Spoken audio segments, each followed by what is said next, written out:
brackets e implantes, una mirada hacia el futuro en nuestros tratamientos. Soy la doctora Zainifer Manrique, un poquito aquí de todo lo que he venido haciendo durante este tiempo. Por ahora los estoy acompañando como directora de planificación de la Escuela de Perfeccionamiento del Colegio Odontológico. También soy directora del ITI, que es el International Team for Implantology, aquí en Arequipa. Bueno, y algunas otras experiencias que he podido tener durante este tiempo, que es una experiencia en Suiza, es trauma. He participado en el World Symposium en Singapur este año, en Abros 2023, en Orgai 2023, en el consenso de implantes cerámicos y en el consenso de osseointegración. Bueno, quiero comenzar con un tema muy importante para la vida de cada uno, que es un problema que nos está acarreando en la actualidad a todos, ¿no? En especial en nuestro país, que está emergiendo o se está volviendo un tratamiento muy popular, ¿no? La colocación de implantes. No sé si ustedes conocen acerca de lo que las personas piensan, ¿no? El 89% de las personas consideran sus implantes con salud, pero estos tienen perimplantitis. No solo eso, sino que también el 74% de las personas no son conscientes de que tienen perimplantitis, ¿no? Sino ellos consideran que tienen salud perimplantar. Estos son datos que han venido siendo revisados por algunos de los doctores estudiosos en esto, que es, por ejemplo, el doctor Romandini, la doctora Insuna, desde el 2017. Pero esto ya se viene hablando desde años atrás, ¿no? Sino que en otros países es una patología que está emergiendo o que está atrayendo, se está llamando como el enemigo silencioso, ¿no? Porque, como pueden ver, el paciente no está consciente de esto. Miren, otro dato importante es que de 5 personas, una persona es diabética o prediabética, y esta no solo está, eh, tenemos este dato como para considerarlo, sino que también esta se está considerando como una comorbilidad para la enfermedad periodontal. Entonces, ¿qué se nos recomienda?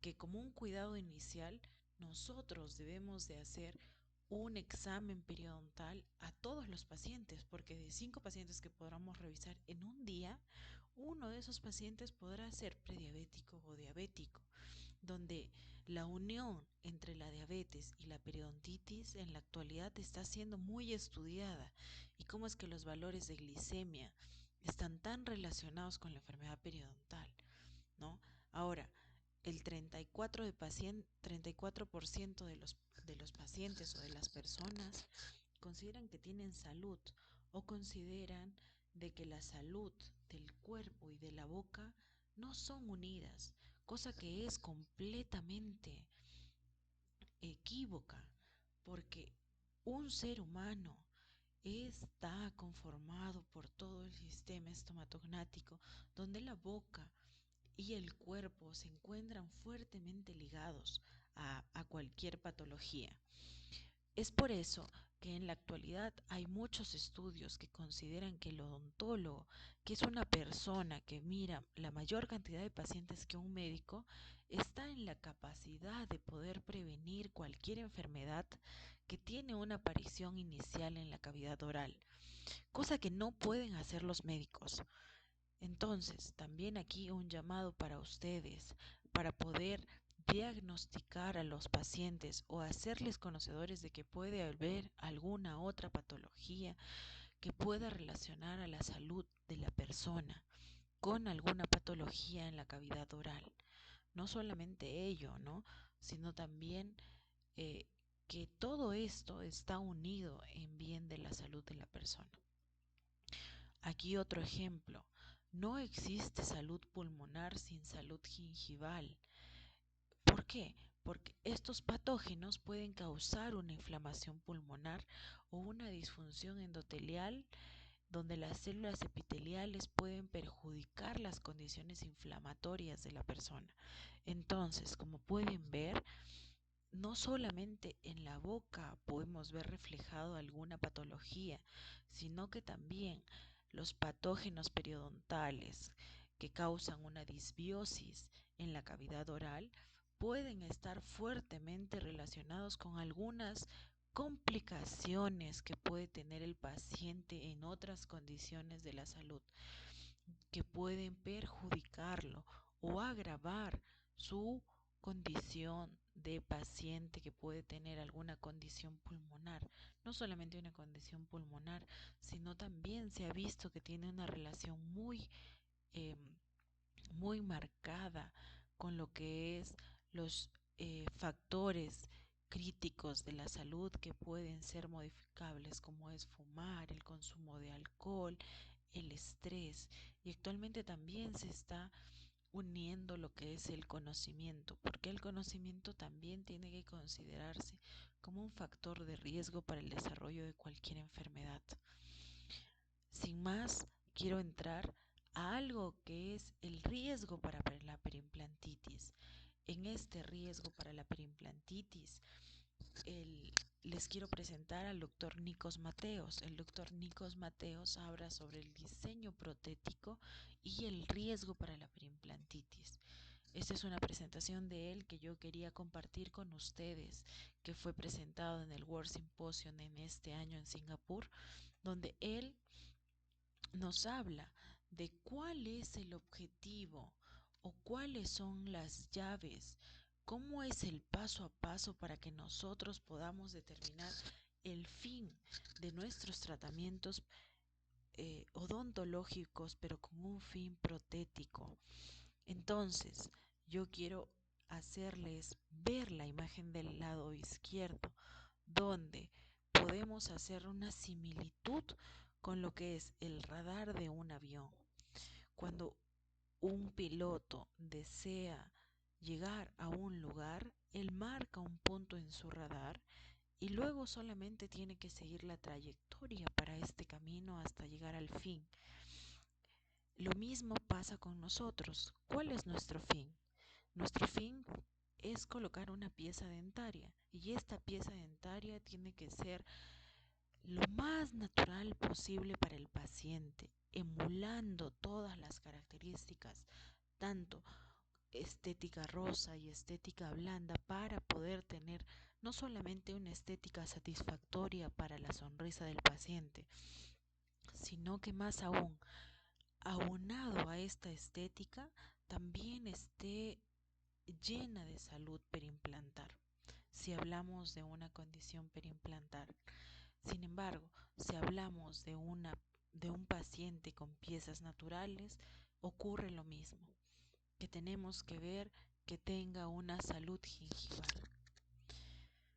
En este caso, entonces, ¿qué, ¿qué es lo que hemos hecho en la anterior lámina? Tratarnos o trazarnos un objetivo de cuál va a ser nuestra restauración final.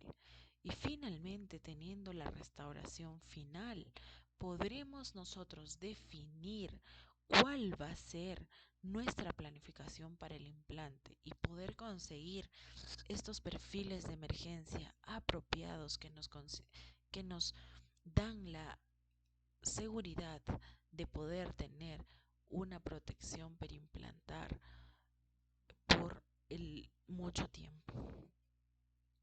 Entonces, ¿de qué nos habla el doctor Nikos Mateos?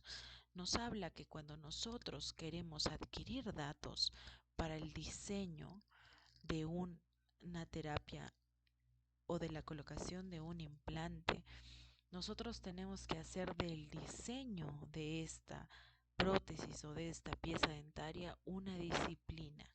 ¿Por qué? Porque tenemos que tener todos la recopilación electrónica o manual o digital de todas estas herramientas que necesitemos para armar un caso de un paciente. En este caso, él nos habla también del escáner intraoral o el escaneo intraoral del paciente para poder tener los modelos en un archivo STL. También nos habla de poder tener un escaneo facial. ¿Por qué? Porque en la actualidad se usa, por ejemplo, el ExoCAD como una herramienta de planeamiento libre o de un acceso más cercano a cualquier persona. Entonces, al nosotros tener un escaneo facial, podemos hacer un diagnóstico. Si no lo hacemos nosotros, el laboratorio podrá hacer un planeamiento o un encerado digital basado en las características faciales del paciente. También nos dice que la necesidad de una tomografía computarizada, que ésta nos proveerá de un archivo DICOM que podrá unirse a los demás archivos que estamos teniendo para la creación de un paciente virtual. Y finalmente él nos habla de lo que es el registro de la articulación temporomandibular, donde podremos hacer uso del articulador virtual si es que lo tenemos en este caso en el ExoCAD junto con los otros archivos, y finalmente tendremos la creación del paciente virtual. ¿Para qué? Para poder hacer un planeamiento o un diseño asistido por una computadora, donde podremos definir la prótesis, cómo es que va a ser el complejo supracrestal, las dimensiones, todo lo que está comprendido entre lo que es la emergencia del pilar hacia la prótesis, el implante. Y si aún también queremos, podremos hacer una cirugía asistida por un computador. Para eso, luego de hacer nosotros el planeamiento, podemos hacer la producción, tanto sea por un fresado o por una impresión, tanto de la prótesis, el pilar, y también nos ayudará para la parte quirúrgica y restaurativa.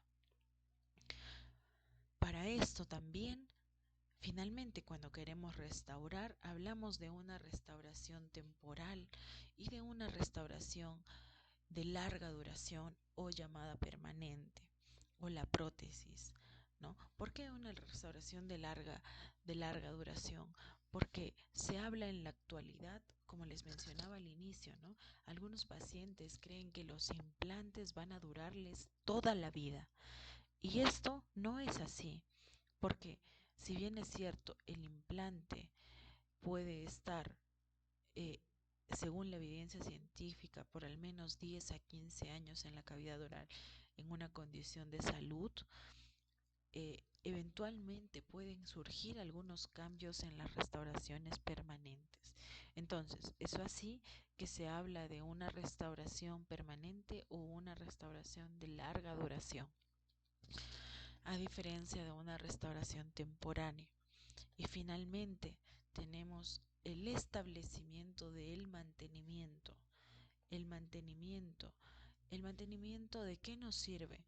Nos sirve de cuando nosotros empezamos a crear el paciente virtual y tenemos ya el establecimiento de la restauración de larga duración, creamos como que un punto de partida virtual o un inicio del tratamiento.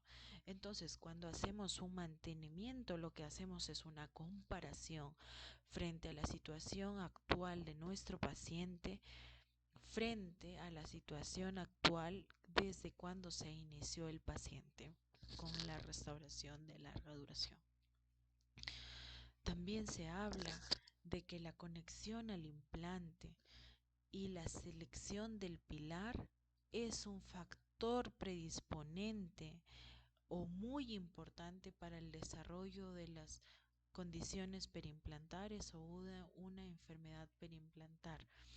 Este se presentó en un artículo de revisión de la doctora Frances Lambert, donde muestra estas microfotografías y ve cómo es que hay, en base a la conexión que tenemos nosotros del abutment, o sea que es la conexión del medio oral con el implante, podría ser un factor precipitatorio para el desarrollo de esta enfermedad. Es de ahí también que nacen algunos conceptos como one abutment, one time, que significa que solamente hay una conexión al, al abutment por una sola vez, donde hay ya un establecimiento del pilar y luego no hay de nuevo como que una extracción y una colocación nuevamente de este pilar, creando una disrupción continua de este epitelio que pudo haberse formado alrededor del pilar. Luego, también el doctor está estudiando mucho lo que es la emergencia o el ángulo de emergencia del pilar, donde se habla que si nosotros tenemos un ángulo de emergencia mayor de 30 grados, este puede ser un factor condicionante para el desarrollo de una enfermedad periimplantar. No solamente lo dice el doctor, sino también está respaldado por el doctor Katafuchi en una revisión en el Journal Clinical Hyperodontology en el 2018. También se habla de los tipos de perfil o ángulo de emergencia, cuando estos son cóncavos o son convexos. Se habla de que un perfil convexo puede hacer que haya una pérdida de hueso mayor, generando una periimplantitis. También a los que tienen ángulos mayores a 30 grados, no solamente van a tener una pérdida de hueso, sino también una condición periimplantar. En este otro estudio se habla del impacto del perfil o del ángulo frente a un abutment CAD-CAM y de la pérdida ósea marginal del implante que sostiene una pieza dentaria posterior. Aquí se hace una evaluación no solo del ángulo de emergencia general de lo que es la conexión del implante y del pilar, sino se hace una evaluación de el ángulo, pero milímetro a milímetro de la emergencia del pilar a partir de la conexión con el implante. Aquí algunos otros ejemplos, como es que en el lado izquierdo, en la primera figura, vemos que el diente tiene un ángulo de emergencia mucho mayor a 30 grados, que puede ser considerado como un perfil de emergencia o un ángulo de emergencia mayor que va a predisponer a la enfermedad periimplantaria o a la instalación o la pérdida de hueso marginal. Tenemos aquí otro que es casi un ángulo de 90 grados, donde también es una condición desfavorable para poder eh, tener una condición periimplantaria.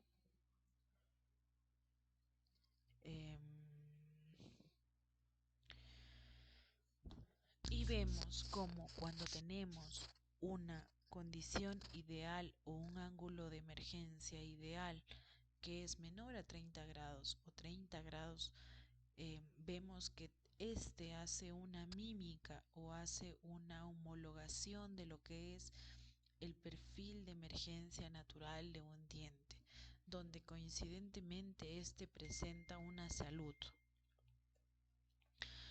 Vemos aquí algunos diseños de algunas restauraciones sobre implantes, donde vemos que tenemos zonas críticas de limpieza que van a producirnos acúmulo de placa en ciertas zonas. Luego también en las críticas zonas aquí otra imagen de un ejemplo también de cómo es que se produce este tipo de patología. Entonces, esto es lo que vemos día a día en nuestros consultorios, ¿no? Situaciones clínicas no apropiadas o también condiciones apropiadas. Entonces, ¿por qué se produce todo este tipo de condiciones? una condición que nos presentaban era la parte del diseño protético, ¿no? Pero también todas estas condiciones nos generan complicaciones en la zona estética. ¿Y de qué está debido? No solamente también de la restauración, sino que la restauración finalmente es una consecuencia de la posición del implante, donde tenemos que considerar la posición de este implante, pero en un nivel tanto bucal y palatino. Este ha sido considerado como el factor más relevante relacionado con la presencia de alguna dehiscencia o deficiencia de tejido blando periimplantario bucal. Esto es una conclusión de este artículo presentado por el doctor Ignacio Sanz en el 2020, donde se habla de, no solamente es un artículo, sino es una revisión sistemática donde se ha coincidido que la posición del implante es un factor crítico fundamental. Luego, aquí tenemos que la frecuencia de estas dehiscencias o deficiencias de tejido periimplantario facial son a causa de la posición bucal y también de la ausencia de tejido conectivo, pero en especial ¿dónde? En los implantes inmediatos. ¿Cuáles son los implantes inmediatos? Inmediatos a la extracción dentaria.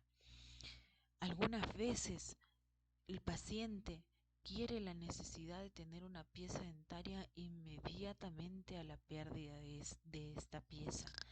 Sin embargo, nosotros tenemos que considerar algunas condiciones para poder colocar una pieza inmediata. Si no cumple con ciertas características, nosotros tendremos que hacer una colocación de implante inmediata tardía o diferida. De esta selección apropiada del caso en cuanto al tiempo de colocación de implante también va a ser una herramienta muy importante para poder prevenir cualquier tipo de esta condición. En otro artículo que es del año pasado presentado por el doctor Mancini, el doctor Sarán Barouche, el doctor Tavelli y la doctora María Elisa Galárraga, analizaron también la posición del perfil vestíbulo palatino, pero de los tejidos periimplantarios. Esto lo hicieron ¿cómo? Con el escáner intraoral. ¿Y evaluaron qué? Evaluaron las diferencias tridimensionales volumétricas en esta región anterior en comparación con los sitios adyacentes. ¿Por qué? Porque es importante comparar, porque ellos estudian las dehiscencias o deficiencias de tejido blando periimplantario y ven que alrededor de los implantes hay una fuerte prevalencia de tejidos periimplantarios delgados, donde existe la necesidad de un injerto de tejido conectivo casi en un 95% de los casos. Es por ello que se insiste mucho en la evaluación de estas patologías.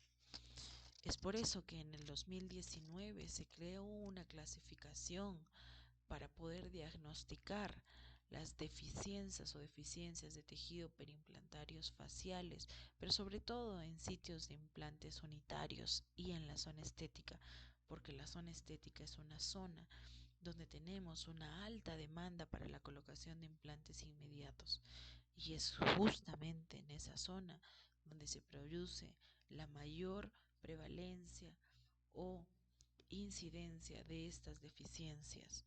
¿Por qué? Por una mala selección de caso en casos de colocación de implante inmediato. Entonces, permítanme presentarles cómo es que es esta clasificación. La clasificación nos presenta 4 clases. La primera clase es donde solamente existe una falta de tejido queratinizado. Es decir, que cuando comparamos los márgenes gingivales de la pieza que tiene un implante con su pieza adyacente, estas se encuentran al mismo nivel. En cambio, una clase 2, estas dos, el cenit de la pieza natural y la parte más apical de la corona que restaura la pieza con implante se encuentra apical. Entonces, no solamente hay un desnivel en cuanto al margen gingival de ambas piezas, sino que también se ve que hay una falta de tejido queratinizado. Entonces, esta es una clase 2 y una clase 3 y una clase 4 solamente puede ser diagnosticada si es que se quita la corona que está restaurando el implante y se coloca una tapa o un cicatrizal que devele la posición bucopalatina del implante. Es así que cuando nosotros definimos una clase 3 vemos que la tapa del implante se encuentra hacia palatino de la posición ideal y una clase 4 se encuentra hacia vestibular de la posición ideal. Entonces, claramente se nos establece que tenemos clase 1, clase 2, clase 3 y clase 4 y esa es la clasificación de las dehiscencias o deficiencias de tejido blando perimplantario. Pero además también se nos da unas subclases y se nos presenta la subclase A, la subclase B y la subclase C, donde la subclase A se evalúa el nivel de las papilas desde la emergencia de la corona del implante, donde se ve que si ambas papilas son mayor a 3 milímetros de la posición ideal del margen gingival de la corona, será clasificado como A. Y si la papila es de 1 a 3 milímetros de esta posición ideal, será considerada como clase B. Y si la papila es menor de 1 milímetro, será considerada como una clase C. Entonces ustedes preguntarán, si los implantes existen hace décadas, ¿cómo es que antes eran estos clasificados? Pues justamente, antes teníamos múltiples clasificaciones para las dehiscencias, cosa que cuando se quería hacer un estudio de investigación para poder ver la coincidencia o la concordancia diagnóstica, se veía que hay una disparidad de los resultados. Es así que nace esta clasificación no solamente para poder estandarizar la clasificación de las dehiscencias, sino que también nos provee una guía de tratamiento para cada tipo de clase y subclase, donde se nos indica qué debemos hacer para cada tipo de clase. Y no solamente eso, sino que los tratamientos han sido comprobados y nos demuestran un 95% de que va a haber un pronóstico de cobertura para el caso. Entonces, ¿qué dice el doctor Tabelli el doctor Tabelli, el doctor Hamler y el doctor Sanz? Que los implantes dentales, a pesar que existen hace décadas, y estas apariciones también son muy frecuentes, no solamente a nivel biológico, sino también estético. Eh, es por eso que se ha decidido clasificarlas como dehiscencias o deficiencias de tejido perimplantario facial. No solamente tenemos que tener la idea de que estas condiciones ocurren en implantes con enfermedad, sino que también pueden ocurrir en implantes con salud.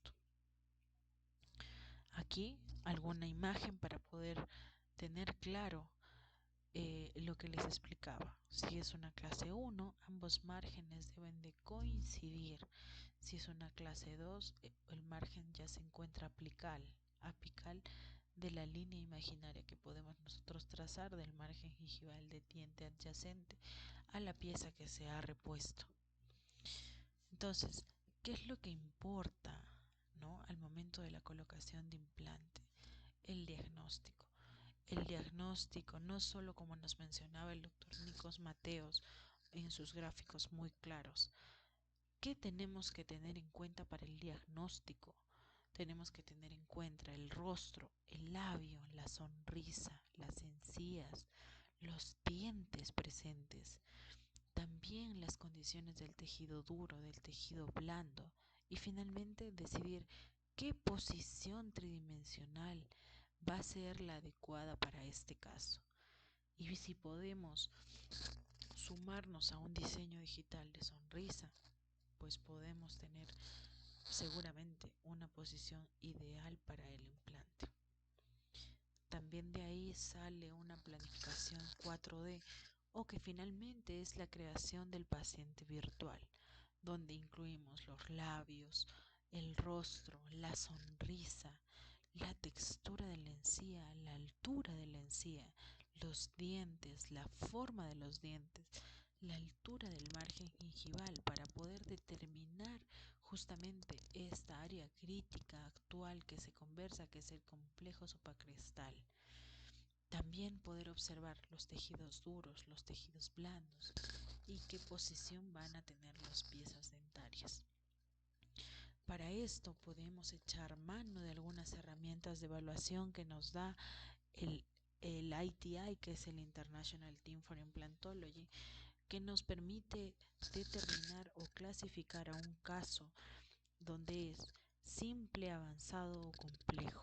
No solamente para nosotros poder tener alguna otra herramienta al momento del tratamiento, sino también para el paciente, para que el paciente sea consciente de qué es lo que se está realizando y qué tipo de tratamiento se va a realizar, cuál es el grado de complejidad de su tratamiento.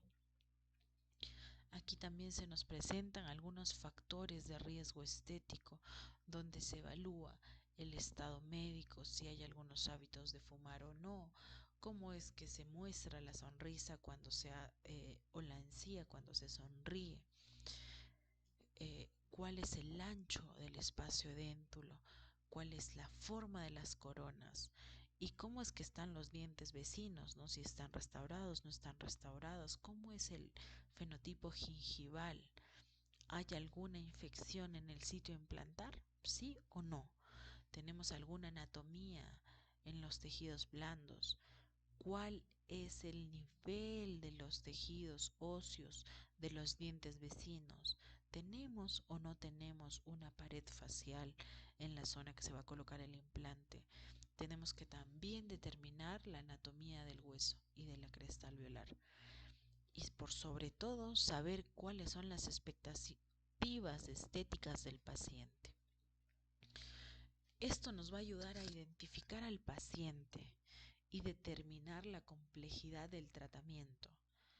¿Por qué? Porque si esta fuera una complejidad alta, podríamos tener algún percance durante el tratamiento o algún resultado negativo que puede ser conversado con el paciente y se llegarse a un acuerdo o tratar de ver alguna interconsulta o algún tipo de tratamiento más avanzado. ¿Por qué los implantes inmediatos son los implantes que tienen una condición para implantar con mayor facilidad? Porque consideremos que cuando hacemos una extracción dentaria pasamos todo este proceso donde de 1 a 8 meses hay una configuración donde hay una remodelación del tejido óseo, inevitablemente incluyendo una pérdida de tejido óseo, tanto en las 3 dimensiones del tejido. Entonces también es importante como veíamos en la parte del checklist de la parte de la evaluación del riesgo estético, ver cuál es el fenotipo del tejido blando, si este es grueso, si hay ausencia de una recesión y tiene bajo riesgo estético, sobre todo en el caso de implantes inmediatos. También la evaluación de la tomografía para ver cómo es el sitio para la colocación previo a la cirugía. Lo que les decía, el tiempo de colocación del implante.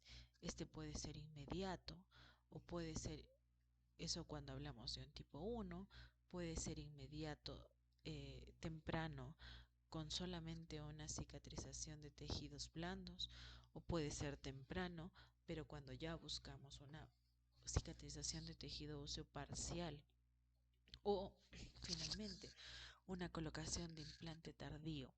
Pero esta colocación de implante tardío es una colocación, sobre todo en la zona anterior, que nos genera mayor pérdida de tejido óseo. Y en estos casos, normalmente optamos por una preservación alveolar cuando vamos a hacer una colocación de implante tardía en la zona anterior. Además de tener este tipo o tiempos de colocación de implantes, también tenemos el tiempo de carga, que podemos hacer la carga con una restauración provisional o temporal. ¿Y cuáles son los tipos de carga? Pues es inmediata, es temprana o es convencional. Entonces, también se nos presentan algunas controversias en los planeamientos, sobre todo en los planeamientos de la zona anterior. ¿Por qué? Porque nosotros tenemos que planificar. Entonces, esta es la llave o el tip que les quiero dar en esta conferencia. Esta toma de decisión que ustedes vayan a hacer en la planificación, basado en una planificación biológica y estética, va a disminuir los factores de riesgo que ustedes pueden tener para una colocación de implante al momento de la preparación. ¿Qué también es lo que ayuda? Pues ayuda mucho el conocimiento y las habilidades intraoperatorias que ustedes puedan tener al momento de hacer la cirugía. La perspectiva que tienen del tratamiento, qué evidencia clínica externa tienen acerca del procedimiento que van a realizar, cuál es la experiencia clínica del tratante, cuál es el compromiso del paciente para el tratamiento y cuál fue el diagnóstico de nuestra clasificación SAC. Y por qué no tener las guías de tratamiento que son sugeridas en este caso por el IPI para poder hacer una selección apropiada del tiempo de colocación de implante. Aquí un resumen de lo que hablábamos, que la cirugía de implantes ahora tienen que ser guiados protésicamente y usamos escáner intraoral, tomografía, escáner extraoral. También actualmente existe el registro de los movimientos mandibulares y todo esto para hacer el diseño digital y la manufactura. ¿Para qué? Para tener un resultado predecible tanto en estética, en función y en confort del paciente.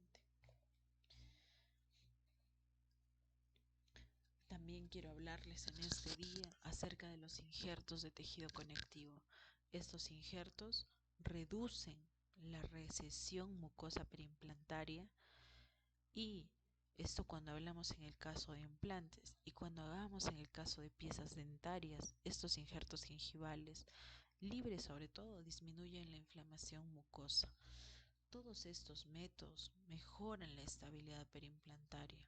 Entonces, evaluar la encía queratinizada es crucial para mantener la salud y prevenir complicaciones. El tejido blando.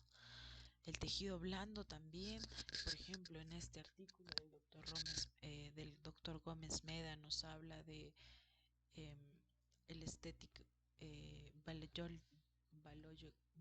Biological Contour, que es el contorno biológico estético.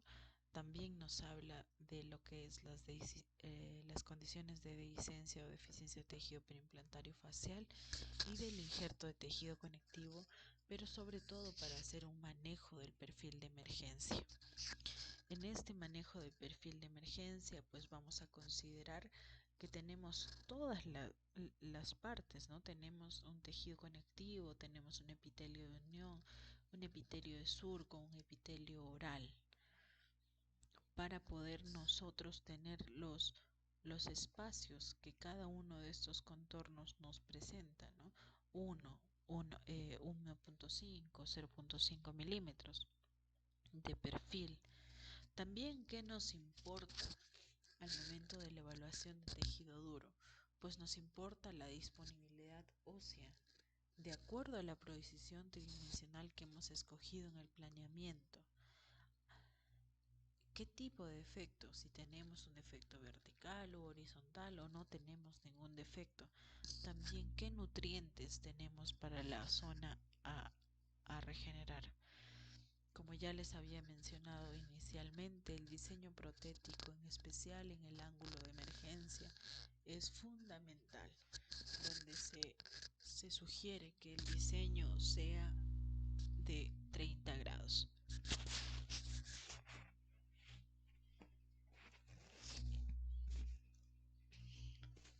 Podríamos hablar también de la microgeometría del implante. En la actualidad vemos que cada implante nos provee a veces alguna superficie mejorada. Por ejemplo, por mencionar la superficie aqua, que nos trae un implante dispuesto a tener una osteointegración efectiva o de corta de pronta osteointegración con el tejido óseo, o aquellos que vienen en una por ejemplo en Straumann, que es el Active, ¿no? Que nos produce lo mismo, la reducción de tiempos en osteointegración, porque estos vienen eh, listos, que son en una superficie acuosa hidrofílica, lista para poder ganar todas las células necesarias para el aceleramiento de los procesos.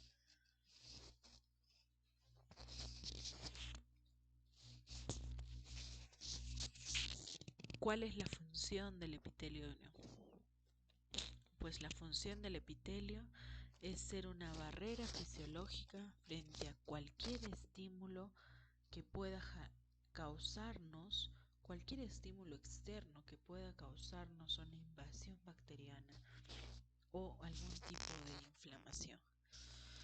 Como cuando les hablaba de este diseño de perfil de emergencia basado en el concepto de un contorno biológico estético, hablamos de la posición del implante, el diseño del implante y el grosor del tejido blando. Aquí lo que hace este diseño es definir a lo que es la condición estética, donde este va a tener un diseño convexo que provee un soporte al margen gingival. Y normalmente este está conformado por 1 milímetro o tiene una altura de 1 milímetro.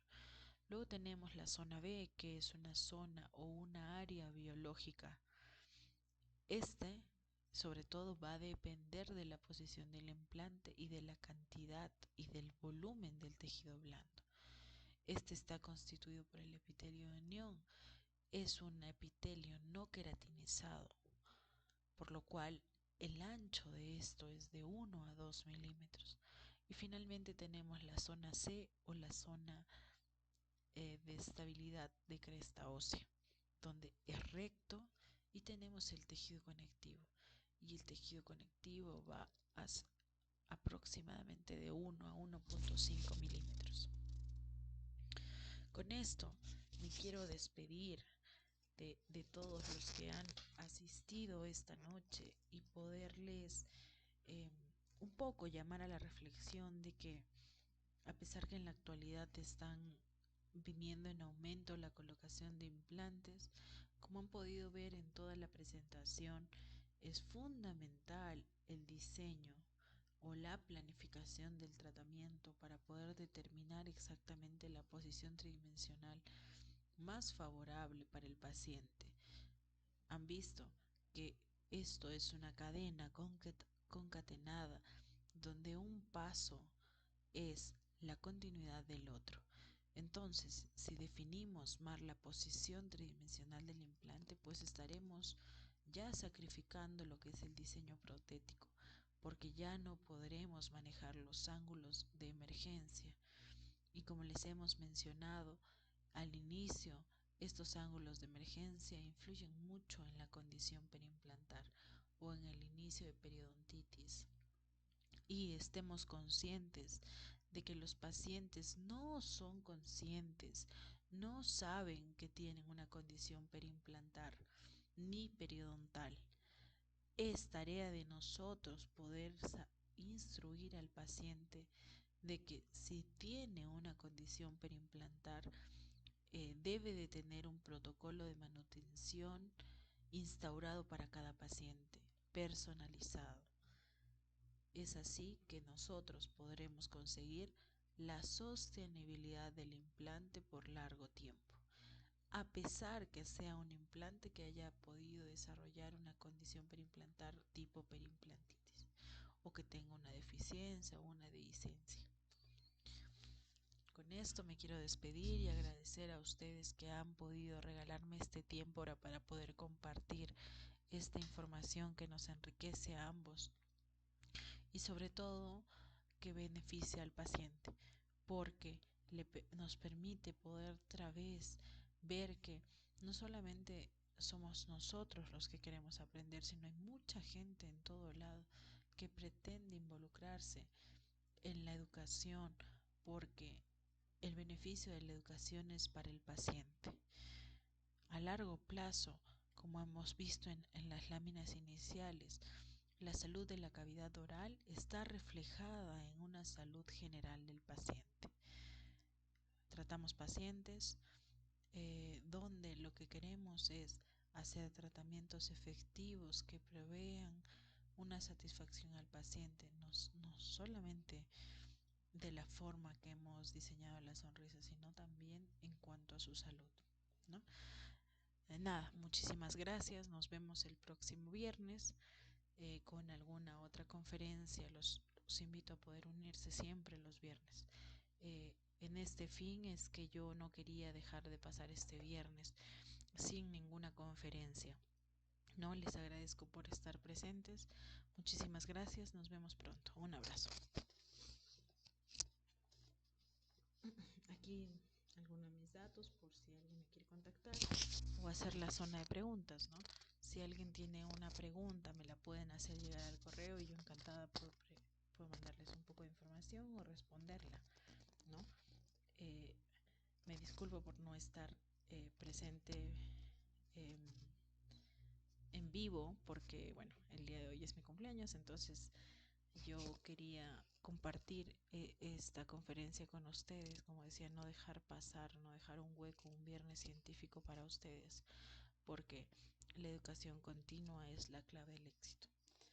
Entonces, nada, sin eso me despido, agradezco nuevamente su participación y cualquier duda o consulta, háganle llegar a Vanessa, que está acompañándonos esta noche y que me las va a hacer llegar a mí. Muchas gracias, un abrazo.